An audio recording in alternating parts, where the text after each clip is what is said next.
The Gospel Live.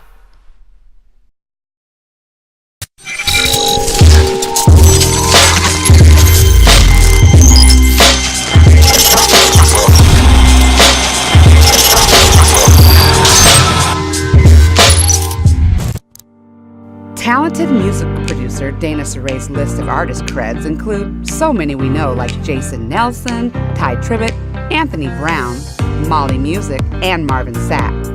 He said it himself, producing music is so much more than just making beats. Let's listen to what other knowledge he dropped right here on The Gospel Live. What's up, guys? It's Dekevius, and you are now tuned in into The Gospel Live. Today, I have the pleasure of being here with a Grammy-nominated producer, a songwriter, a man of God, and an arranger, Mr. Dana Sorey. Yes, how you guys doing today? I really don't do music. I like to cut lawns, but you know. Whatever. His bread and butter is in music. So, Mr. Dana, Yes. When was the first time you had that connection with music and you knew this was your life's calling? When my parents had a B3 organ in the house, you know what I mean? So I had an opportunity to bang on it for many, many years. My dad played also, so just that instrument alone, that was my first instrument, that big three-layer keyboard and, you know, whatever. So it wasn't a piano, it wasn't a cassette, it wasn't an upright piano, it was an organ. So that was my first instrument. My dad played and I was totally in, I was enamored.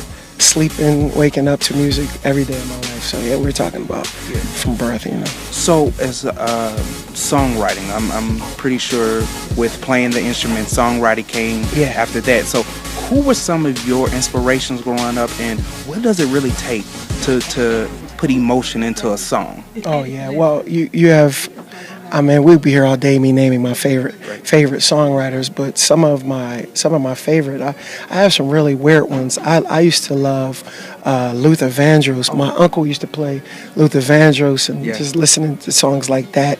And then mostly in the gospel world, I was listening to one of the greatest songwriters ever, Andre Crouch. Right. You know what I mean? And I was really getting into Stevie Wonder, his approach, and just the whole Motown approach and how great songs. And then I learned how they would write these songs and give them to different artists. So they would write one song and then 5 people would sing it. You know what I mean? And they were just waiting for the right artist to fit the song. So I was like, wow, this is really something to this. So I really got interested in just linking with people, just doing music. It's all about, hey, come out and hang out. And, I have a little space with a little keyboard, come hang out, let's write some songs together. Right. So it started just more like an exercise. And, you know, and then I hooked up with Jason Nelson, who was a friend of mine a long time ago. And we were writing songs for many, many years. And then he did his record, and I did Shift in Atmosphere. He brought me on board, and that did really, really, really well. And I wrote a bunch of songs with Ty Tribbett, who I kind of grew up with. And I was a little kid. We used to ride bikes and with keyboards on the handlebars, you know, going to get on it, you know.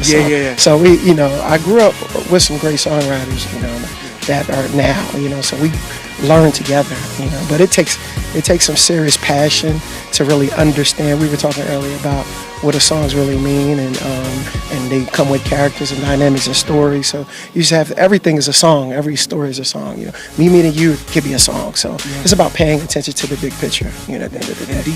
And details, definitely, yeah. So what's been some of the most rewarding advice someone in the industry has given you? Okay. Well, I had a bucket list of dreams of catching up with people I really respect.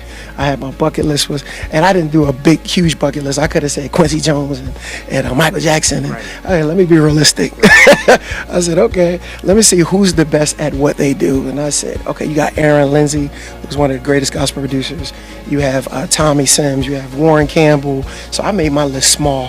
I said, if I can get an opportunity to just sit with these guys and ask them all these questions, I could, you know, probably get an opportunity to really pick up what they're doing and learn it. So I had an opportunity to hook up with Aaron Lindsay, and who gave me my first opportunity, and I got my first gospel real song placed besides Ty was with Marvin Sapp, and that was on a Never Could Have Made It record. I had a song on that record, and no one knew that record would do, you know, that I wrote a song called Power, And so he gave me an opportunity.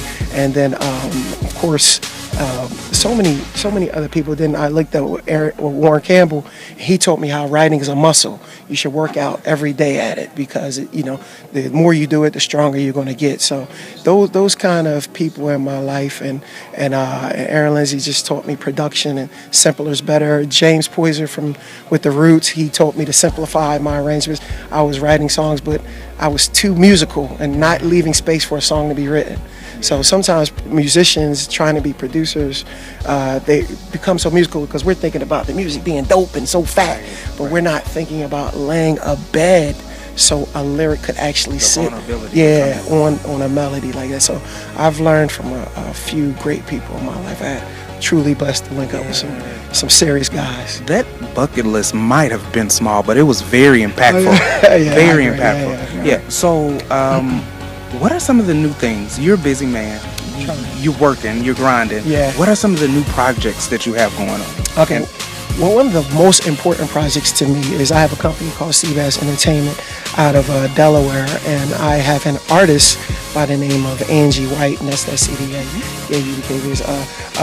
And she used to sing with Ty Tribbett. She used to sing, "Who else but God? Who else but God? Who is He?" One of Ty's greatest songs, and she's from Philly, and she sang "Look Up" also. So she was an artist that I've always loved. She's like my sister. Ty Tribbett was a family, and so I saw her still singing. I said, "You got to come on board." And I was getting my little wings, getting my placements, and I took her on board. And this is the most important project to me right now.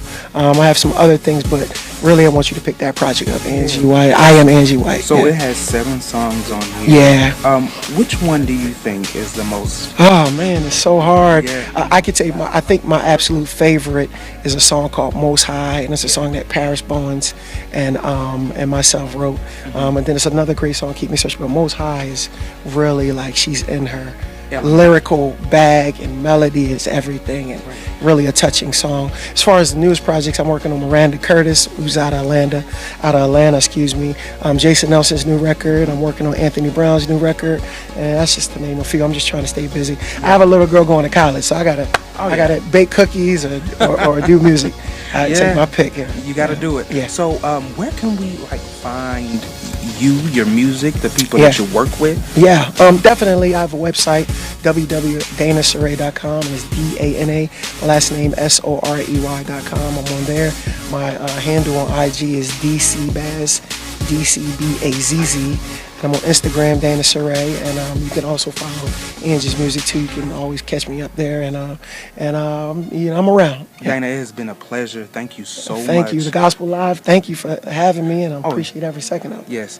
Hey guys, you've heard it here first. Yes. The Gospel Live, and we are out. Time on the Gospel Insider. What's going on? So you're from New Jersey. Tell us, what's the sound coming out of New Jersey? Describe your sound. Man, our sound is a fresh sound, but it's a mature sound. Listen, we want to keep it with the church. We're not trying to go all out the box, but we do got some fresh stuff, some stuff that's current, that's hot, urban, R&B feel, gospel. Keeping it relevant. Keeping it relevant. And I like that. I like this. So it sounds like you got your own sound going on, but keeping the foundation of gospel going strong. Definitely. We've got to keep that foundation going strong. That's what's going to keep us, and that's even going to keep our young people too. So we got to keep that strong foundation, but with a little flavor.